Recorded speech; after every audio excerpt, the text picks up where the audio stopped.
Moikka! Mä oon Rosa-Maria Ikäheimonen ja mä oon nyt päättänyt perustaa YouTube-kanavan liittyen sensomotoriseen valmennukseen. Sensomotorinen valmennus on noussut viime vuosina Suomessa paljon, mikä on tosi upea asia. Sensomotorisella valmennuksella pyritään auttamaan ihmistä helpottamaan erilaisia oireita. Ja ne oireet voi liittyä motoriikkaan, kognitiivisiin asioihin tai emotionaalisiin juttuihin.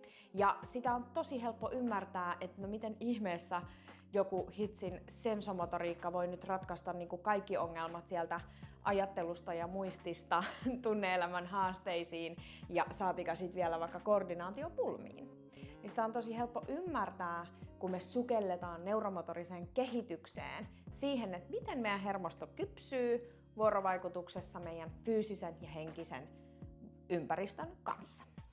Mutta tällä videolla me ei mennä siihen, koska tää on nyt tämän kanavan esittelyvideo, niin me pysytään aika semmosissa karkeissa tunnelmissa. Ja mikäli aihe kiinnostaa sua, niin mä suosittelen lämpimästi tilaamaan tämän kanavan, tykkäämään tästä videosta, koska se on merkki mulle, että tämä aihe kiinnostaa.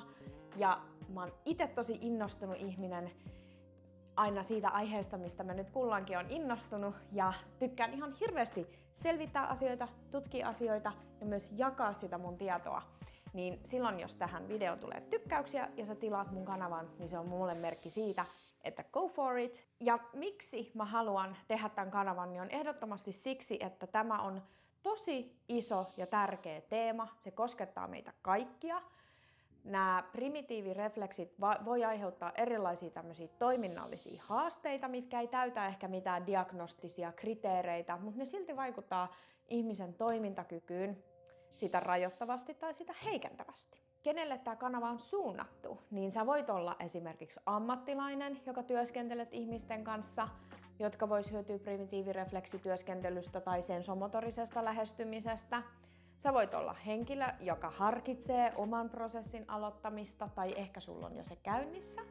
Sä voit olla vanhempi, joka ehkä mietit, että voisiko sun lapsella olla jotain problematiikkaa liittyen tähän hermoston toimintaan, jos siellä on esimerkiksi vaikka jotain oppimisen vaikeutta tai käyttäytymisen haastetta tai tunne-elämän problematiikkaa.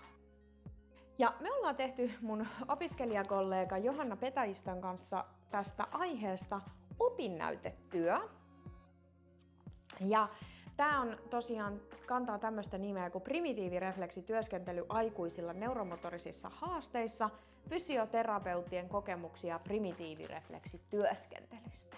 Ja mä laitankin tämän opparin linkin tuohon videon alapuolelle, niin sä voit käydä sitten lukasemassa tämän opparin läpi. Se, mikä tässä opinnäytetyössä on erityisen kiinnostavaa, niin on tietenkin tulokset. Fysioterapeutit, jotka tekevät tätä työskentelyä tällä hetkellä työssään, niin kertoi meille, että millä perusteella tätä työskentelyä tai tähän työskentelyyn ylipäätään lähdetään. Ja sitten ne kertoi meille, että minkälaisia hyötyjä tästä työskentelystä saavutetaan.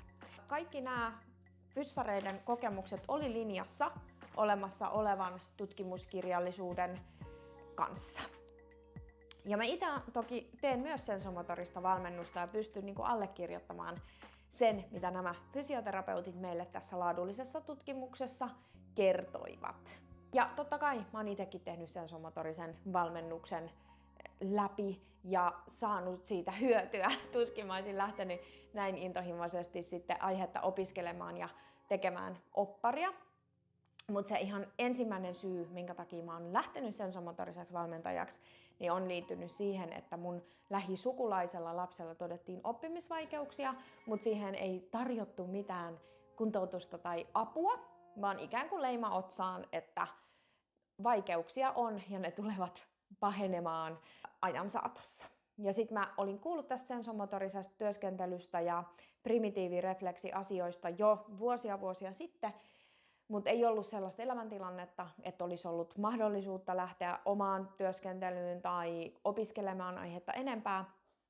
Mutta sitten jotenkin ikään kuin kaikki tarjoiltiin minulle siinä, että tuli se semmoinen niinku motivaatio, kun on se oikeasti se, että hitsi on tämmöinen ongelma ja tähän on oltava joku ratkaisu. Mä lähdin sinnikkäästi etsimään tietoa aiheesta ja sitten mä päätin, että hitto vielä, mä haluan tehdä tästä opparin, mä haluan mennä itse tähän työskentelyyn ja mä haluan itse opiskella, mistä tässä on oikein kyse.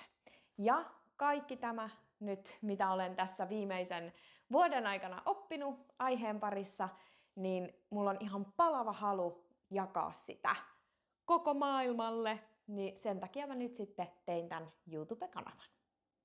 Joten tervetuloa seuraamaan asiaa sensomotorisesta valmennuksesta ja primitiivirefleksityöskentelystä.